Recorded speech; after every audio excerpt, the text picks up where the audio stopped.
It was 8:30 p.m. in Dublin. Outside the RTE television building, hundreds of people had gathered. Some were holding placards, others had simply raised their phones and were live streaming. The air was electrically charged. Inside, in the makeup room, Simon Harris was making his final preparations. He straightened his red tie as one of his advisors handed him the last notes. "Stay calm, don't fall for provocation. You're a statesman, he's a showman." Harris nodded, but there was unease inside him because this was no ordinary political debate. At the other end of the corridor, Conor McGregor stood by the window watching the crowd outside. He was wearing a suit, but his body language was exactly the same as in the ring. Relaxed, dangerous, focused. One of his managers stepped closer. "Ready?" McGregor didn't take his eyes off the window. "I'm always ready." Opening, dramatic. Ireland held its breath tonight. When the doors of the RTE studio opened, the anger of a nation was waiting inside. On social media, there was only one hashtag: McGregor versus Harris. Twitter had already exploded. Supporters of both camps had been clashing for hours. Some wrote, "Finally someone will speak the truth," while others posted the latest example of populism. The main news bulletins had announced they would broadcast the programme live. BBC, Sky News, even CNN International had reporters outside the studio. This was not an interview. This was not a statement. This was a reckoning. Inside the studio, presenter Claire Byrne sat at her desk reviewing her notes. She had 20 years of experience, but tonight was different. Even the voices coming from the control room were tense. "Claire, control is yours, but we're not sure you can control these two." Claire smiled, but it wasn't a real smile. The studio audience had taken their seats. 200 people. Half McGregor supporters, half Harris supporters. Those in the middle were undecided, waiting to see. The lights dimmed. The music started. The show was beginning. The cameras went live. Left corner, Simon Harris, 37 years old, one of Ireland's youngest prime ministers, rising star of the Fine Gael party, impeccably dressed, posture perfect, every word polished, every sentence pre-prepared, a child of bureaucracy, raised inside the system. Right corner, Conor McGregor, 36 years old, the most famous face of the UFC, from the streets of Crumlin, scarred by the rings he fought in, every word spontaneous, uncontrollable, a challenger of the system, a breaker of rules. The studio lights were brighter than ever, because this was about tension, because this was not only political, it was cultural conflict. Claire Byrne leaned towards the microphone. "Good evening. Tonight we will discuss the future of Ireland. With me are the Prime Minister of Ireland, Simon Harris, and UFC champion and businessman, Conor McGregor. Gentlemen, welcome." Both nodded. They did not look at each other. Not yet. First words. Claire continued. "Let's begin. Simon, recent reports suggest that 40% of young people are considering leaving the country. Does this concern you?" Harris tried to appear relaxed. He placed his hands on the table and turned to the camera. "Of course it concerns me, Claire, but this isn't unique to Ireland. All of Europe is facing similar challenges: global economic uncertainty, post-pandemic effects." Conor muttered under his breath. Claire immediately intervened. "Conor, it sounds like you have a comment." Conor leaned forward. "No, go on, I'm listening." But the sarcasm in his tone was unmistakable. Harris continued, "Look, as a government, we are investing in young people. Education, housing, employment programs. The figures are there. Over the last 2 years..." Conor laughed loudly. The studio turned towards him. "Claire, Conor?" Conor shook his head. "Sorry, I laughed at the figures are there, because I know the figures too. Do you know how many young people are unemployed in Crumlin, Simon?" Harris hesitated. "General statistics. No, Crumlin, where I grew up. Harris couldn't answer. Conor smiled. Because you've never been there. You've never gone. Round 1. The system speaks. Claire stepped in. So, Simon, what's your message to young people? Why should they stay in this country?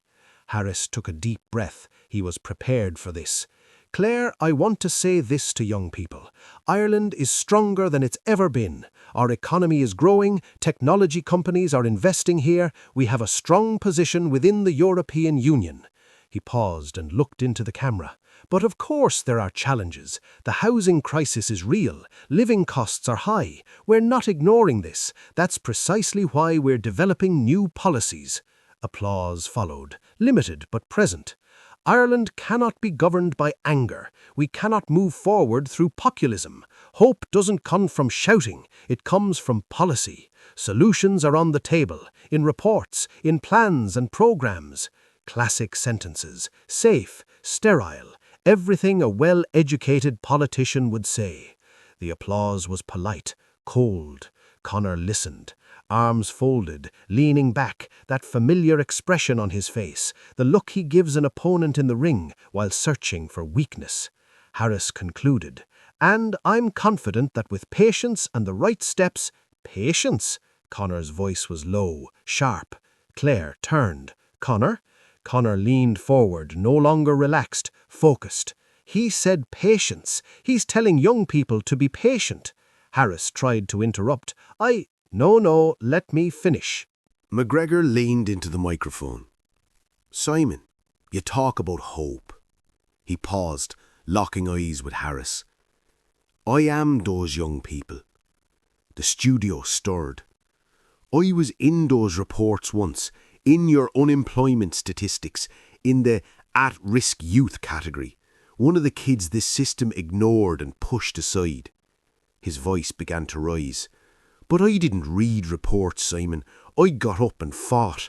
And you know what happened? I won. I became a world champion. I earned millions. I put Ireland on the world stage. Applause exploded. McGregor supporters stood.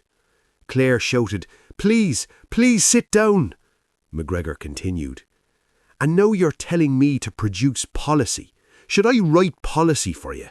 I produced life, Simon. I started from nothing and reached the top. Harris tried to intervene, but McGregor cut him off. While you were sitting in that chair reading Excel spreadsheets, I knew what was happening on the streets because I came from those streets. Harris's face flushed. For the first time, he was on the defensive. Conor, your story is admirable, but one person's success cannot be policy for a nation. We have to serve millions. Millions? McGregor laughed. You serve millions, but you don't know the name of a single kid from Crumlin? Silence. Shall I tell you their names? Shall I read you their stories, the messages I get every week? Harris. These are anecdotes. Anecdotes? McGregor raised his voice for the first time. The studio froze. The street versus the system. McGregor stood up. Cameras zoomed in frantically. Claire, please sit. No, Claire. This time I speak. He turned to Harris. You grew up with politics, Simon. Good schools, secure housing, a guaranteed future. Have you ever gone to bed hungry? Ever had the electricity cut off? Ever seen your mother cry because she couldn't find money? Harris couldn't answer. I have. McGregor softened his tone and somehow made it hit harder. I grew up surviving, Simon. While you climbed career ladders, I was fighting to exist. He turned to the camera. Now he wasn't speaking to Harris, he was speaking to Ireland. Young people aren't reading your reports, Simon.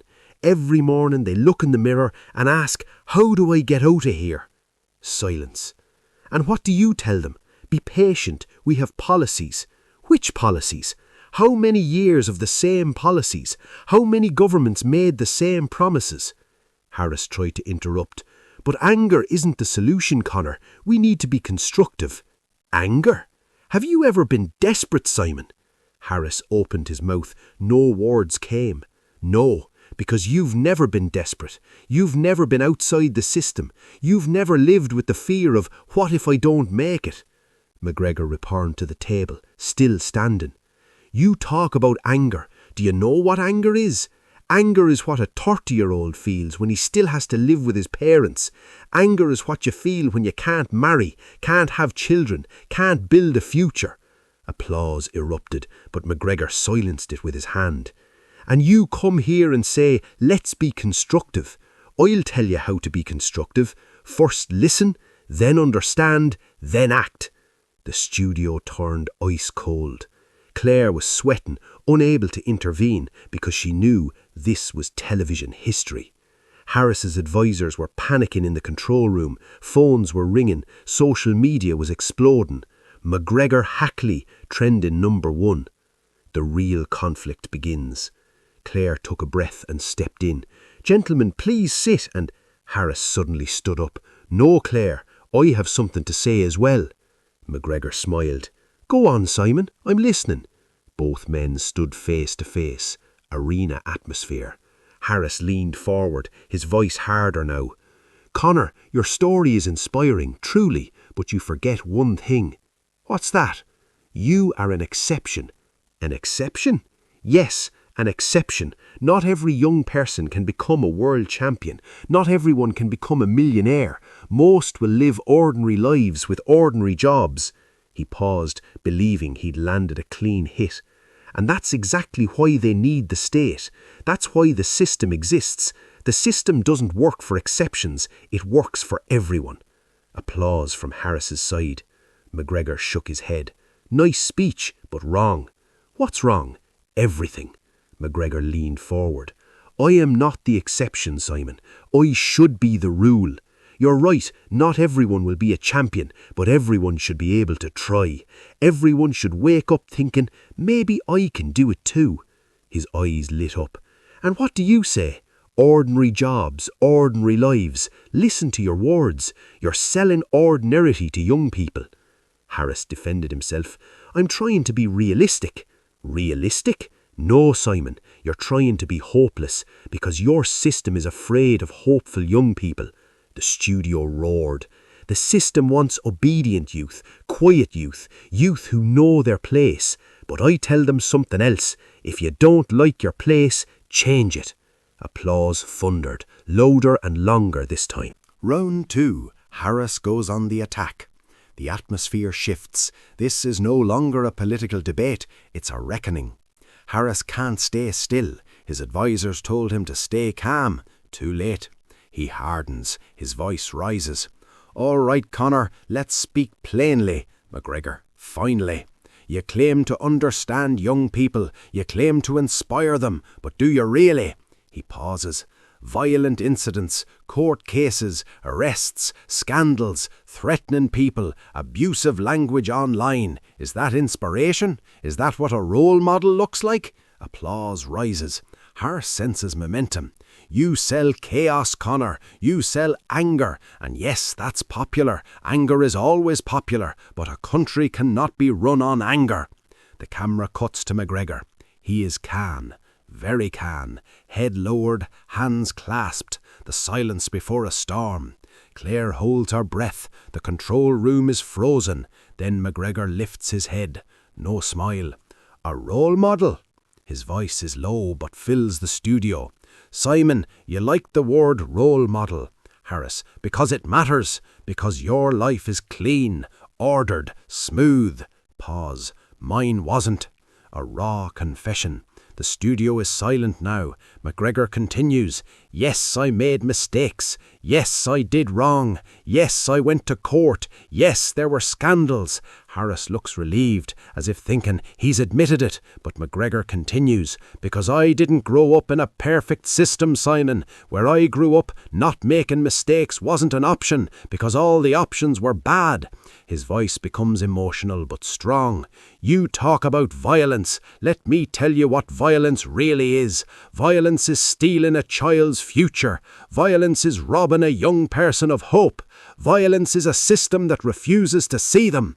He points at Harris. I fought in the ring, yes, because life was a ring. School was a ring. The neighbourhood was a ring. Home was a ring. He softens again. Do you know what being a role model means, Simon? Harris doesn't answer. It doesn't mean being perfect, it means being real. Showing kids this, when you fall, you can get back up. He taps the table slowly. I fell. Everyone saw it. The papers wrote it. Social media attacked. Courts ruled. And I stood back up. He looks into the camera. Young people see that and say, if he got back up, maybe I can too. Harris tries to interrupt. But that's not enough, Conor. Society can't run on individual success. McGregor cuts him off, his voice trembling with emotion. When a young person is considering suicide, Simon, will you show them a report? Will you read them a policy document? Or will you say, I was in the dark too. I felt hopeless too, but I got out, and you can too. Some audience members are crying now. Harris is frozen. McGregor continues, you remind me of my scandals. Fine, you're right, but let me remind you of something. I faced mine. I stood in court. I took responsibility. He leans in. What about your system, Simon? Did it take responsibility for the housing crisis, for rising suicide rates, for the generation that's leaving? Harris opens his mouth. Nothing comes out. My scandals are in newspapers. Yours are in files. The emigrating generation. Claire tries to regain control. Conor, you mentioned emigration. Do you have any concrete proposals? McGregor turns to her. Concrete proposals? Let's talk about concrete realities first. He takes out his phone. Harris and Claire look surprised. This is my Instagram inbox. Hundreds of messages every day. Shall I read them? Claire, perhaps that's not... Listen. McGregor reads. Conor, I'm 25. I'm an engineering graduate. I'm moving to Canada. There's no future here. Another. Conor, my wife is pregnant, but we can't raise a child here. We're going to Australia. Another. Conor, you're right. This country doesn't love its young people. I don't love it anymore either. I'm leaving. He places the phone on the table. These come every week, Simon. Every day. Every hour. He turns to Harris. What do ye tell them? Be patient. We're working on policies. His voice rises. You don't pack a suitcase with patience, Simon. Applause and whistles. They're packing bags, buying tickets, saying goodbye, and you're still adjusting Excel sheets. Harris finally snaps. This is emotional manipulation. For the first time he shouts. His face is red. The studio gasps. You're exploiting people's pain. You're using tears. This is cheap populism. McGregor is calm. No, Simon, this is reality.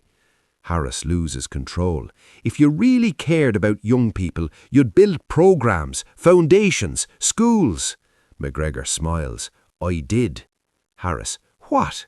I built foundations, Simon. I funded youth centres in Crumlin. I paid for the education of talented kids who had no money.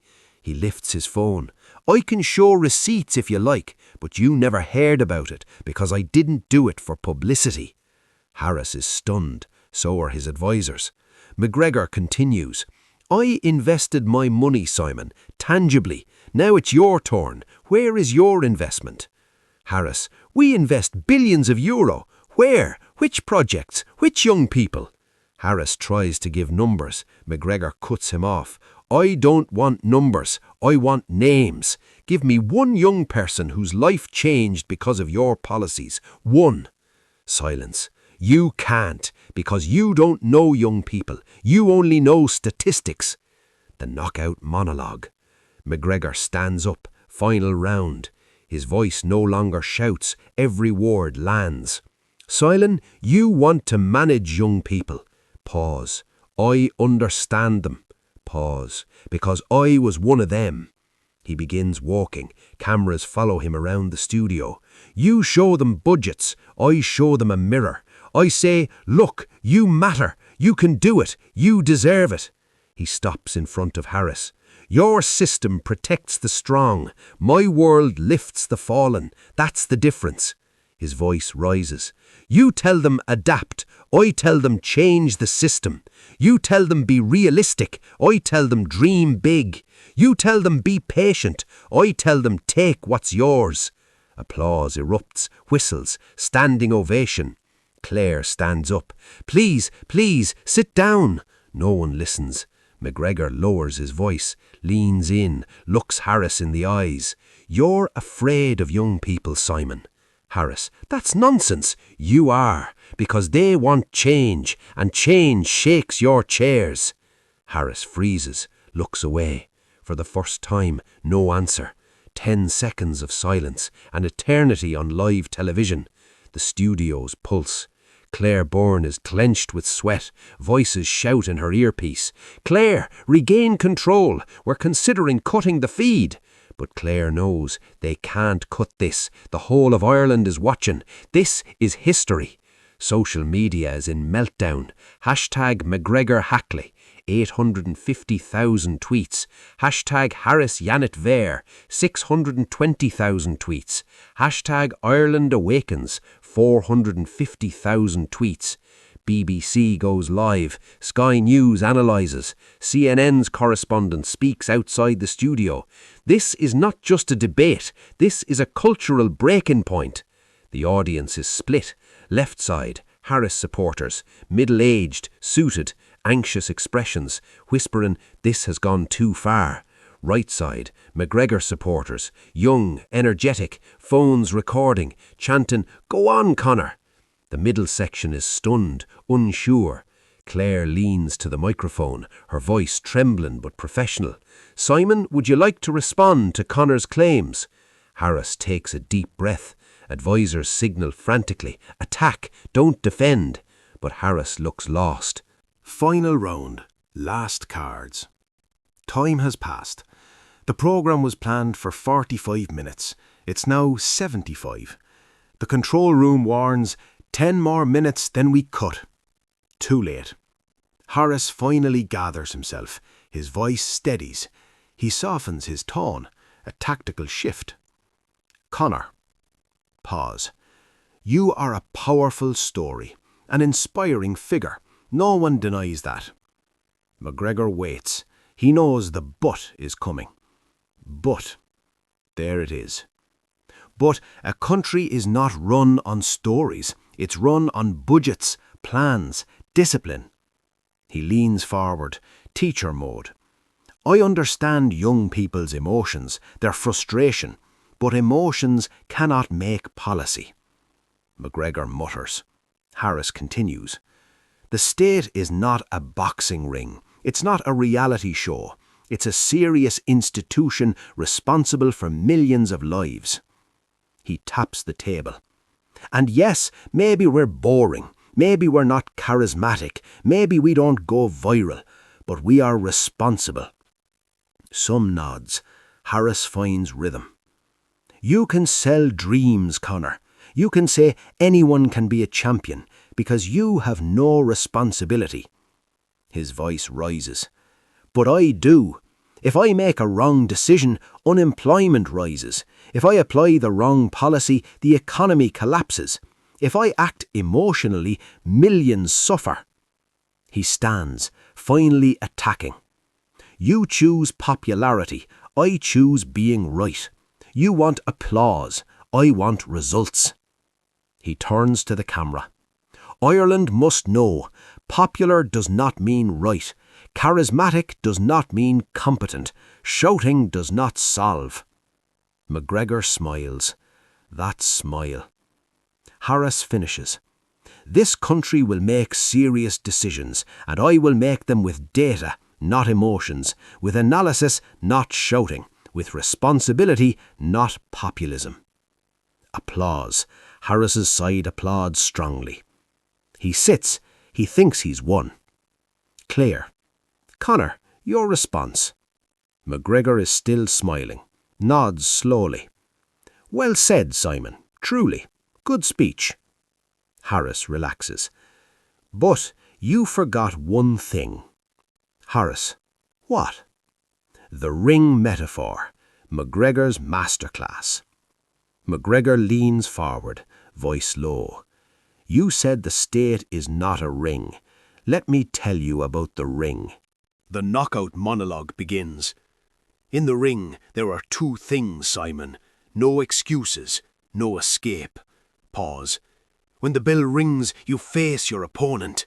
You don't write reports. You don't form committees. He looks at Harris. You either fight or you lose. His voice rises. You're a world champion at excuses, Simon.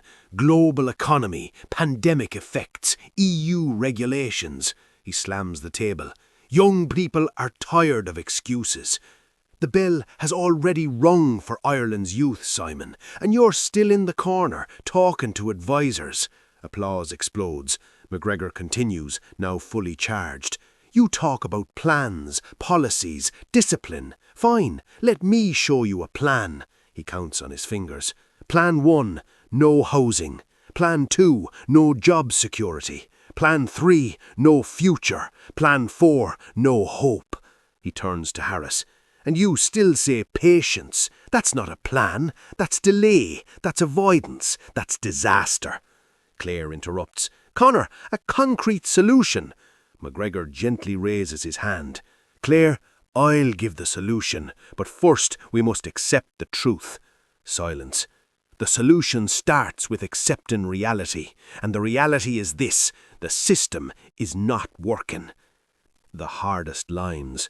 McGregor stands, final blow. Simon, you see the country from above. His voice lowers. I see it from below. Silence. And from below, you see this: the system doesn't work. Promises fail, policies don't land, reports are worthless. Harris. This is populism. Weaker now. McGregor. No, Simon, this is not statistics. This is young people boarding planes, families losing hope, dreams shrinking every month. He raises a finger. Populism is telling the truth, and your greatest fear is that the truth is coming out. Harris desperately. But I speak with data, with evidence. McGregor laughs. Numbers? Fine, let's talk numbers. The statistics bomb. How many young people emigrated in the last 10 years, Simon? Say it. No answer.